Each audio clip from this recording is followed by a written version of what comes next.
En las profundidades del gran palacio de Constantinopla, bajo mármoles que brillaban con el oro de 1000 victorias, se extendía un laberinto que ningún cronista se atrevió a documentar.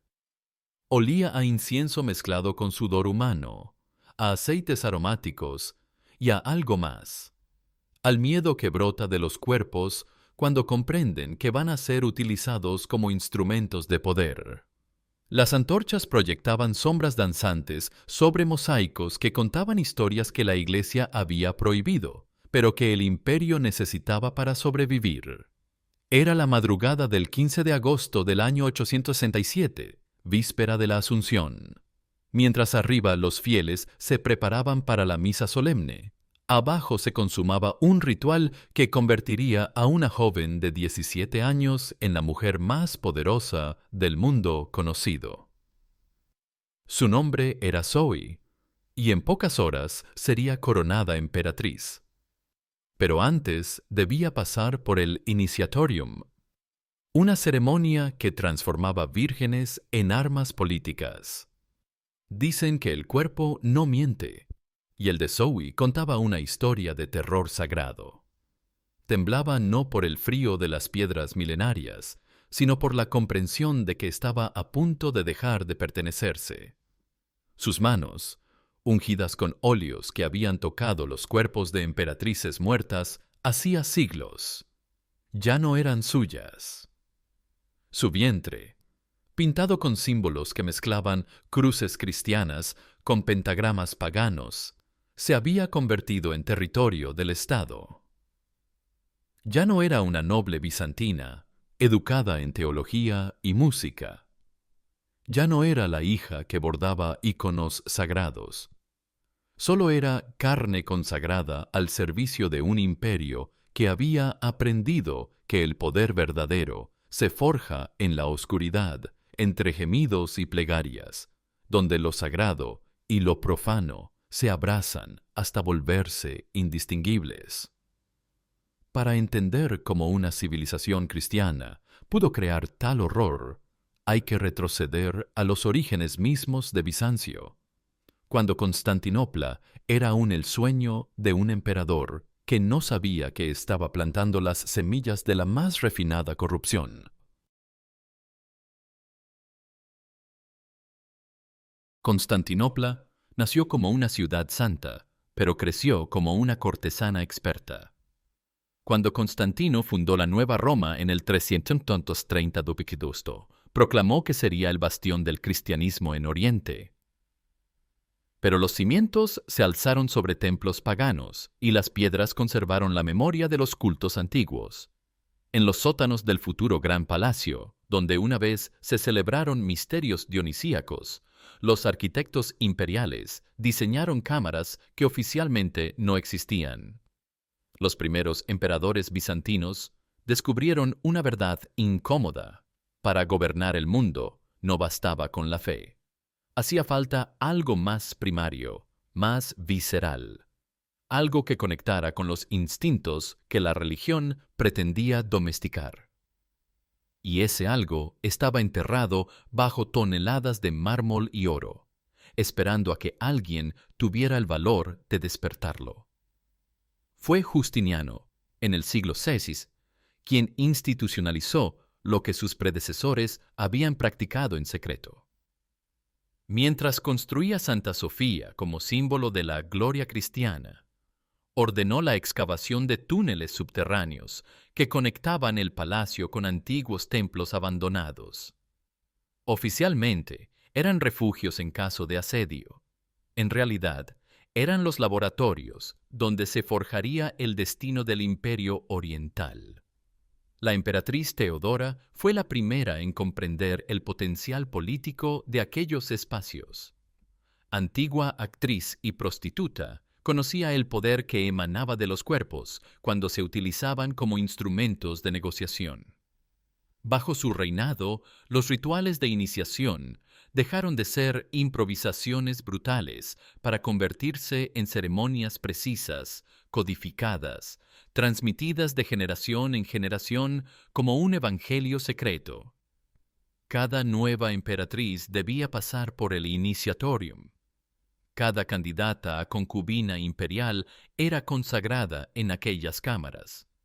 Y lentamente, generación tras generación, el cristianismo bizantino se infectó de paganismo, hasta el punto de que resultaba imposible distinguir dónde terminaba la plegaria y dónde comenzaba el conjuro. Los eunucos del palacio se convirtieron en los guardianes de estos misterios. Castrados para servir sin amenazar, desarrollaron una sexualidad vicaria que los transformó en los más refinados expertos en el arte de usar los cuerpos ajenos. Ellos seleccionaban a las candidatas. Ellos diseñaban los rituales. Ellos decidían quién merecía el poder y quién debía ser destruida. Durante 300 años, mientras Europa occidental se desangraba en guerras bárbaras, Constantinopla prosperó gracias a un sistema que hacía del sexo una forma de diplomacia y de la corrupción una ciencia exacta. En el año 726, León III promulgó el edicto iconoclasta que prohibía la veneración de imágenes. Pero en los sótanos del Gran Palacio, los íconos seguían siendo venerados de formas que ningún teólogo habría aprobado. Eran utilizados como testigos mudos de ceremonias donde vírgenes patricias eran transformadas en instrumentos de Estado. El más poderoso de estos arquitectos del poder oculto fue Basilio el Macedonio, un campesino que ascendió hasta convertirse en emperador gracias a su comprensión de los rituales subterráneos. No tenía sangre noble, pero sabía cómo utilizar los cuerpos nobles.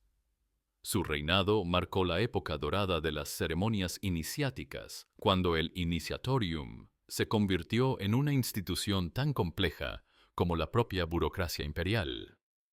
Basilio codificó los ritos en un manuscrito llamado el Codex Corporalis, que se conservaba en una cámara secreta del palacio. Solo los eunucos de mayor rango podían consultarlo, y cada página estaba escrita con tinta mezclada con sangre de vírgenes, sacrificadas en ceremonias anteriores.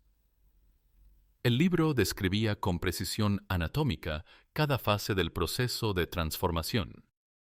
Cómo quebrar la voluntad sin dañar la carne, cómo despertar la lujuria sin permitir el placer, cómo convertir el éxtasis en sumisión política. Las víctimas eran seleccionadas entre las familias patricias por criterios que combinaban belleza física con estabilidad mental. Debían ser vírgenes, pero no ingenuas, inteligentes, pero no demasiado, ambiciosas, pero dispuestas a canalizar esa ambición a través de la obediencia absoluta.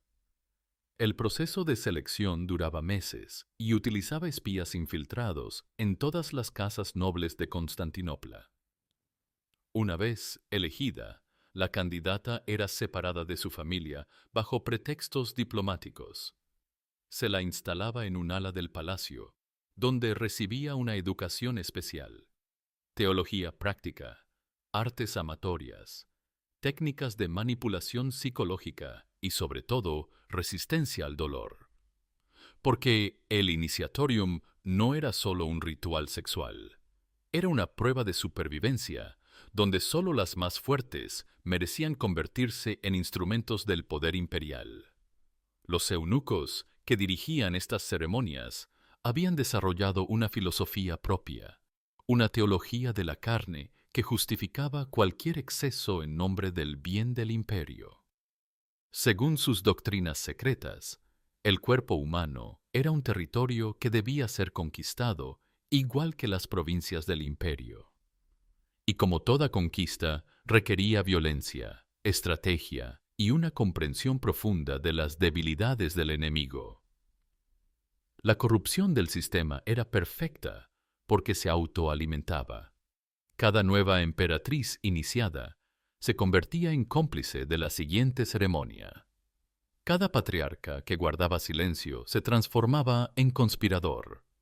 Cada noble que entregaba a su hija a los rituales se volvía parte del engranaje. Era imposible denunciar el sistema sin confesarse culpable de participar en él. La ceremonia de iniciación de Zoe comenzó a la medianoche del 15 de agosto, cuando las campanas de Santa Sofía anunciaban la proximidad del día sagrado. Pero en las profundidades del palacio otros sonidos se alzaban, tambores que marcaban un ritmo ancestral, cánticos en lenguas que habían sido prohibidas por los concilios eclesiásticos, gemidos que podían interpretarse como plegarias o como lamentos. Zoe fue conducida por un pasadizo que descendía desde sus aposentos hasta las entrañas del palacio. Las paredes estaban decoradas con mosaicos que representaban escenas de los evangelios, pero los rostros de los santos habían sido modificados para mostrar expresiones de éxtasis que rozaban la obscenidad. Era la primera señal de lo que estaba por venir, la profanación sistemática de todo lo que ella había considerado sagrado. En la cámara de la purificación, fue desnudada por mujeres que habían pasado por la misma experiencia décadas antes. Sus movimientos eran mecánicos, eficientes, sin rastro de compasión. Le ungieron cada centímetro de piel con aceites que desprendían un aroma dulzón, nauseabundo.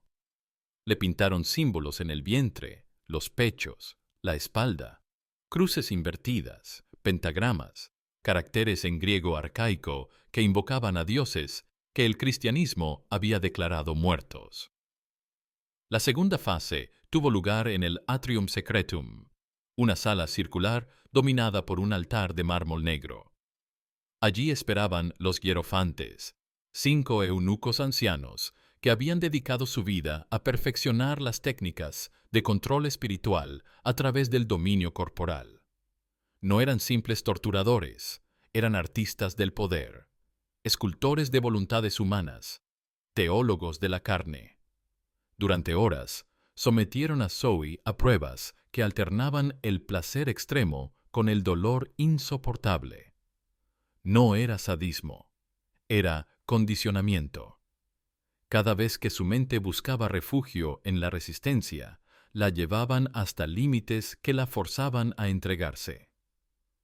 Cada vez que su cuerpo respondía con placer involuntario, introducían elementos de dolor que la obligaban a asociar el éxtasis con la sumisión. Los hierofantes trabajaban en silencio, comunicándose solo a través de gestos que habían perfeccionado durante décadas de colaboración. Conocían cada punto del cuerpo humano donde el placer se convierte en vulnerabilidad, cada técnica para quebrar la voluntad sin destruir la funcionalidad. Eran ingenieros del alma, arquitectos de la obediencia. La fase final se desarrolló en el Sanctum Corporale, donde esperaba el objeto más sagrado del ritual, una corona de oro forjada con el metal de todas las diademas imperiales anteriores. Pero esta corona no estaba diseñada para adornar una cabeza. Su forma reproducía los órganos sexuales femeninos y debía ser introducida en el cuerpo de la iniciada como símbolo de su matrimonio místico con el imperio. Cuando el sol del 16 de agosto iluminó las cúpulas de Constantinopla, Zoe ya no era la misma mujer que había descendido a los túneles la noche anterior. Algo fundamental se había roto en su interior y algo nuevo había nacido en su lugar. Una comprensión visceral de que su cuerpo, su mente, su alma pertenecían ahora a un poder que trascendía su individualidad. Lo que convirtió los rituales bizantinos en el sistema de control más sofisticado de la historia no fue su crueldad, sino su precisión científica. Durante siglos, los hierofantes habían estudiado la psicología humana con la dedicación de monjes copistas. Sabían exactamente cuánta presión aplicar antes de que la mente se quebrara de forma irreparable. Conocían los ritmos precisos que inducían estados alterados de conciencia. Dominaban las drogas, que amplificaban la sensibilidad sin dañar la razón. El resultado era emperatrices que parecían normales en público, pero que habían sido programadas para obedecer impulsos subconscientes. Podían gobernar con aparente autonomía, pero sus decisiones estaban condicionadas por asociaciones emocionales creadas durante la iniciación. Un gesto específico, una palabra clave, un aroma particular, bastaban para activar comportamientos que ellas creían libres. Este sistema se perpetuó durante más de 3 siglos porque era invisible incluso para sus propias víctimas. Las emperatrices iniciadas no se percibían como esclavas porque conservaban la ilusión de voluntad propia. Los eunucos no se sentían tiranos porque genuinamente creían estar sirviendo al bien del imperio. Los patriarcas no se consideraban herejes porque los rituales incorporaban suficiente simbolismo cristiano como para permitir racionalizaciones teológicas. La perfección del sistema residía en su capacidad de corromper gradualmente a todos los participantes. Los nobles que entregaban a sus hijas recibían privilegios políticos. Los funcionarios que guardaban silencio obtenían ascensos. Los comerciantes que proporcionaban materiales para las ceremonias conseguían contratos exclusivos. Cada complicidad creaba nuevos cómplices y cada cómplice tenía incentivos para reclutar nuevos participantes. Incluso los emperadores quedaban atrapados en la red. Aunque técnicamente dirigían el imperio, dependían del conocimiento secreto de los hierofantes para manejar a sus esposas y concubinas. No podían eliminar el sistema sin perder su capacidad de control sobre las mujeres que compartían su poder. Era una trampa perfecta. Los amos del mundo eran esclavos de sus propios instrumentos de dominación.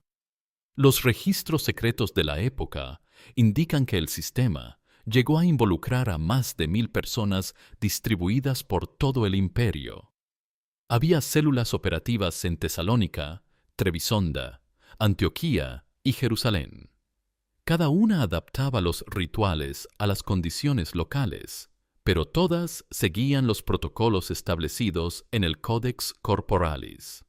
Era una red de corrupción que abarcaba continentes, una telaraña de complicidades que hacía imposible cualquier reforma real.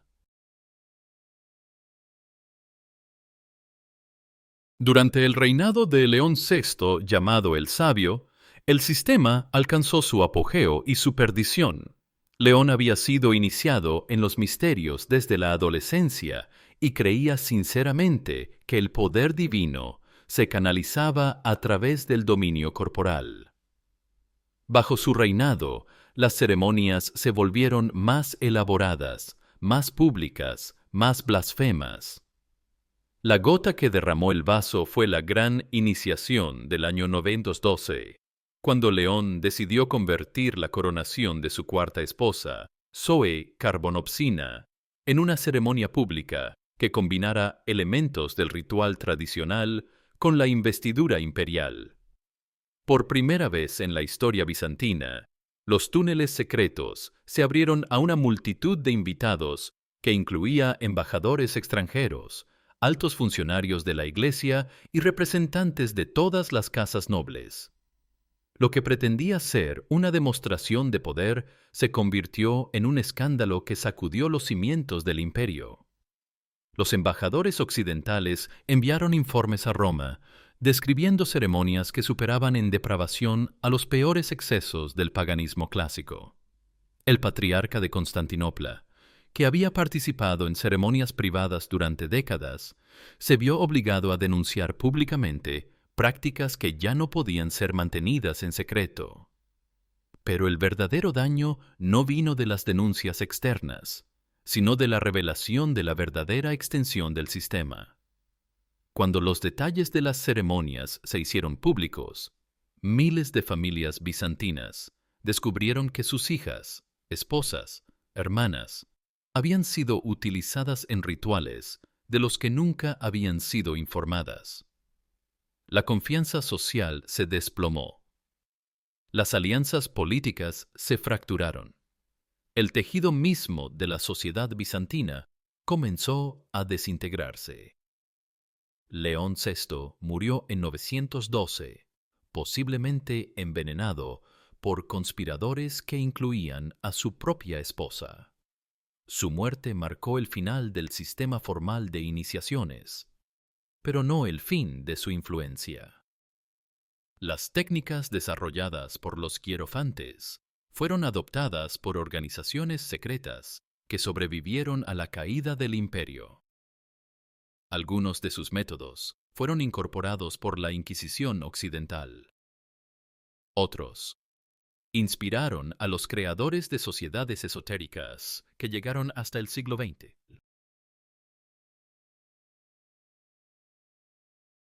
Cuando Constantinopla cayó en manos de los turcos en 1453, los soldados de Mehmet Gibbot encontraron en los sótanos del gran palacio cámaras que llevaban siglos selladas.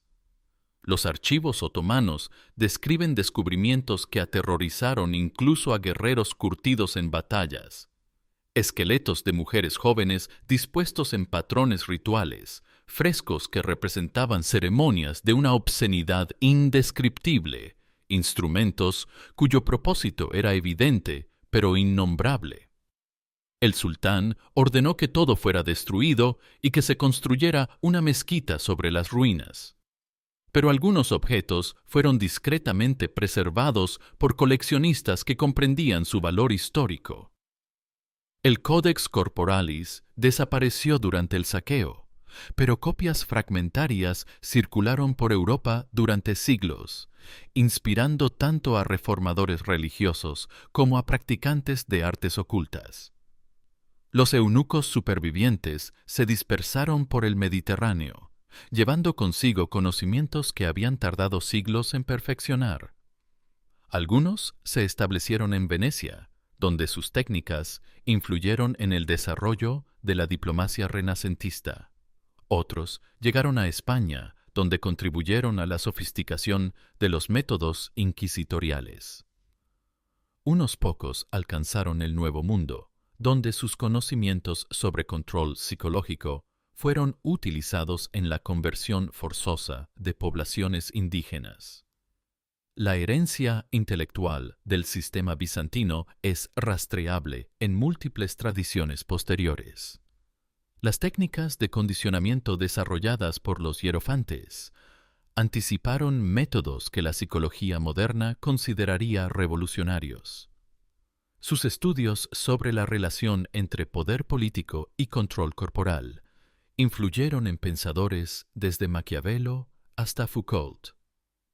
Su comprensión de la sexualidad como instrumento de dominación social prefiguró desarrollos que no serían formalizados hasta el siglo XX. Pero quizás el legado más perturbador del sistema no reside en sus contribuciones intelectuales, sino en la demostración de que cualquier civilización, por más avanzada o moral que se considere, puede ser corrompida desde dentro si esa corrupción se organiza con suficiente inteligencia y paciencia. El Imperio bizantino se autoproclamó heredero de Roma y bastión del cristianismo, pero durante siglos fue gobernado por técnicas que habrían hecho sonrojar a Calígula. Esta contradicción no fue un accidente ni una desviación. Fue el resultado lógico de un sistema que colocó el poder político por encima de cualquier consideración moral. Siglos después de que los últimos ecos de los tambores rituales se extinguieran en los túneles de Constantinopla, las técnicas desarrolladas por los hierofantes bizantinos siguen resonando en las estructuras de poder contemporáneas. No es necesario buscar ceremonias satánicas en sótanos secretos para encontrar paralelos. Basta observar cómo las instituciones modernas utilizan el control corporal y emocional para mantener jerarquías sociales. Los internados de élite, donde se forman los futuros líderes políticos, emplean métodos de iniciación que crean vínculos de lealtad y complicidad similares a los rituales bizantinos. Las corporaciones multinacionales utilizan técnicas de condicionamiento psicológico que habría admirable a los antiguos eunucos. Los sistemas de entretenimiento masivo canalizan impulsos sexuales de formas que facilitan el control social. Y como en Bizancio, la corrupción contemporánea se perpetúa porque es mutuamente beneficiosa para todos los participantes conscientes. Los poderosos obtienen control. Los intermediarios reciben privilegios. Las víctimas conservan la ilusión de que sus decisiones son libres. El sistema funciona porque nadie que tenga el poder necesario para cambiarlo tiene incentivos reales para hacerlo. La historia de los rituales bizantinos no es solo un episodio de depravación histórica.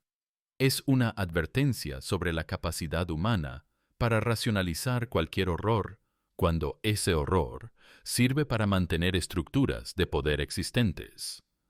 Es un recordatorio de que las civilizaciones no se corrompen de forma súbita, sino a través de pequeñas concesiones morales que se acumulan hasta volverse irreversibles. Esta es la historia de Zoe y de todas las mujeres que fueron transformadas en instrumentos de poder en los sótanos de Constantinopla. Pero es también la historia de cualquier sociedad que permite que el poder se concentre en manos de instituciones secretas, que acepta la corrupción como un mal menor, que sacrifica la dignidad individual en el altar de la estabilidad colectiva. No era un sistema perverso porque fuera extraño o arcaico.